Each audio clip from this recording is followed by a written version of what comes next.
questions. Okay, this one, these are like the questions that are really close to my heart. This is from Sarah.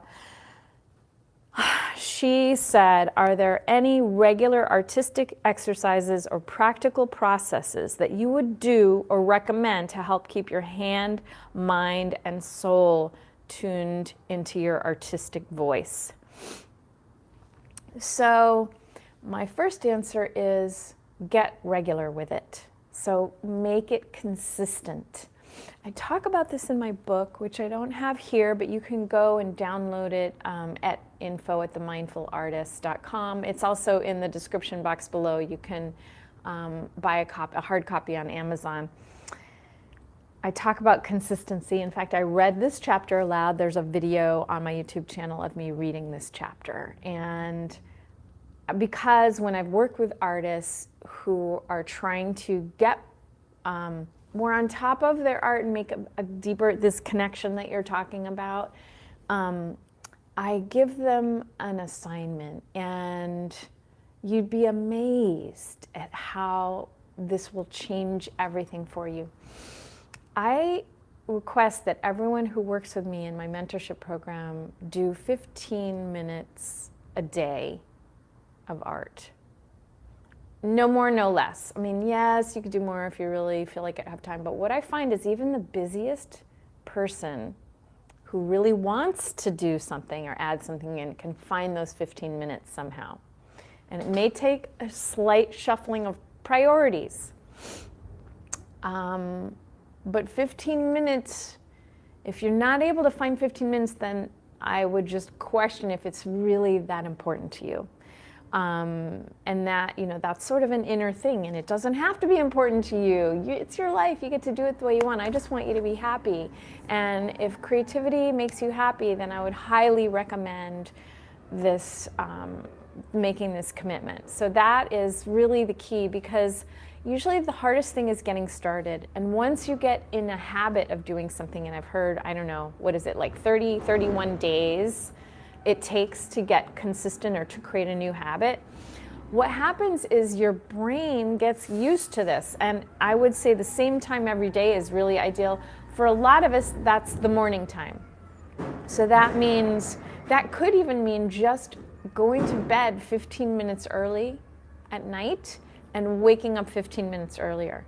And you have a little area set up with your materials. And if you're someone who's struggled with creating art, let's keep the project or the materials less ambitious. So if you're normally doing, wanting to do these large-scale paintings and so forth, but you've just got a life and things are going on, and you're raising children, or you're working full-time, or you're working full-time and raising children, you're gonna have to just say, hey, in order to keep this happening, it might just be a little pencil drawing in a sketchbook.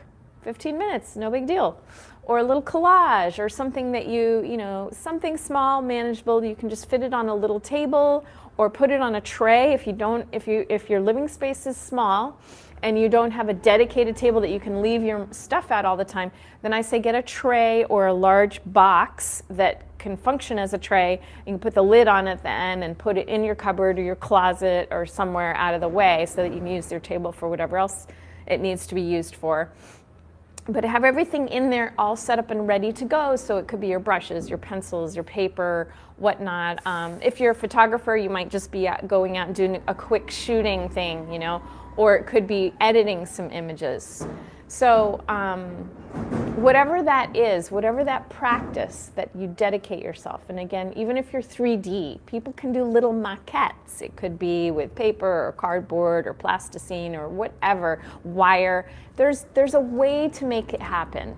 And so that's kind of my first and foremost advice to people who want to keep their hand in and keep that connection.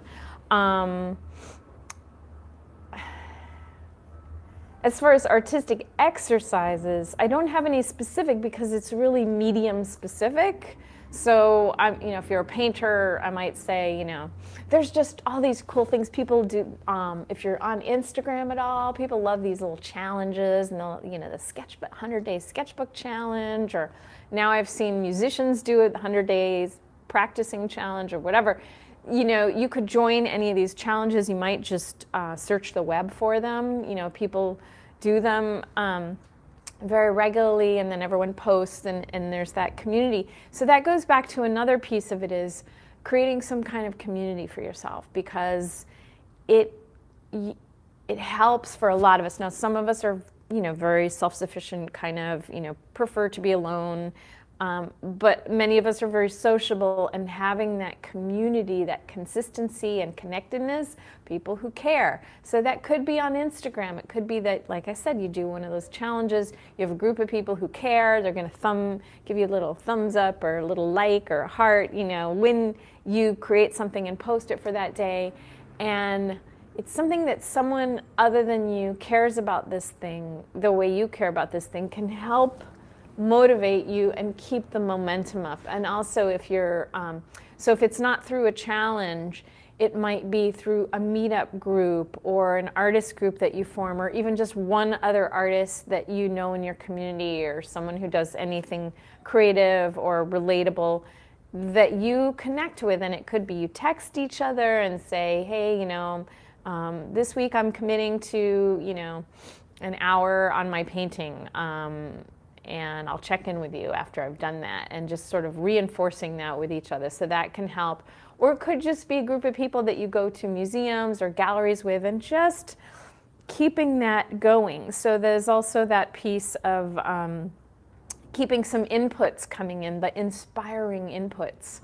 And you know, another thing too, I mean, I could go on and on, because literally I developed an entire intensive mentorship program around this topic. I don't teach it anymore. Here's what I found on the web. Oh, Siri, no, I'm not talking to you, honey. You'd be quiet. I'm doing something. Anyway, so my iPad with my questions on it keeps going blank, and that I can press the button, and then if you have Siri, you know, she thinks you're talking to her. Anywho, I could go on and on. Sarah, I hope that's a good start. Join me next time, and we'll dig in more deeply, and you can ask me other questions, something more specific about this. It's really very close to my heart.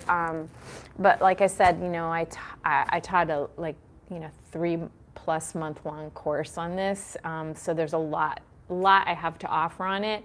I'm not sure when I'm going to be able to do that again, or if, or it's going to come out in a book format or some other way. But it's very complete, and I actually just got an email from someone. She said, I took that with you. She was probably the first round in 2011, and she's like, I still use that stuff that you taught me. So, anyway, just, you know, subscribe to my newsletter. That's another thing, you know, or other people who are doing this. I mean, clearly, all of you who are listening now are people who are on YouTube and trying to connect and keep that art thing going in your life, and finding that inspiration from other creators or artists and so forth.